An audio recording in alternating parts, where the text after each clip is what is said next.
সঞ্চয়পত্র আর এফডিআর এর মধ্যে কোনটি করলে বেশি লাভ পাবেন? ব্যাংকে টাকা রাখতে চাচ্ছেন অথচ কনফিউজ যে সঞ্চয়পত্র করবেন নাকি এফডিআর করবেন? তাহলে এই ভিডিওটি আপনার জন্য। চলুন জেনে নেই সঞ্চয়পত্র আর এফডিআর এর মধ্যে কোনটি কি সুবিধা। এফডিআর 3 মাস, 6 মাস, 1 বছর বা আরো বেশি বিভিন্ন মেয়াদে রাখা যায়। 3 মাস পর পর আপনার অ্যাকাউন্টে লাভের টাকা যাবে।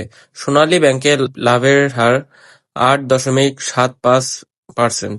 সকল চার্জ কেটে 3 মাস পর 1 লাখে পাবেন 1752 টাকা।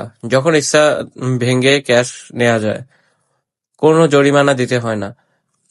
ব্যাংকে এফডিআর করে এই এফডিআর এর বিপরীতে ওডি লোন নিতে পারবেন। সঞ্চয়পত্র মেয়েরা প্রতি মাসে লাভের টাকা পাবে। সব চার্জ কেটে 1,09,44 টাকা।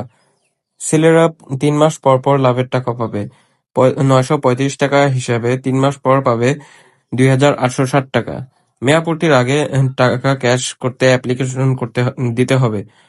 2 অথবা 3 কর্মদিবস পর টাকা অ্যাকাউন্টে যাবে। উল্লেখযোগ্য পরিমাণে জরিমানা দিতে হবে। ব্যাংকের সঞ্চয়পত্রের বিপরীতে কোনো লোন দেওয়া হয় না। এখন সিদ্ধান্ত আপনার, কোন সিস্টেমে ব্যাংকে টাকা রাখবেন। আরও বিস্তারিত ভিডিওর জন্য ইউটিউবে লিংক কমেন্টে দেওয়া আছে।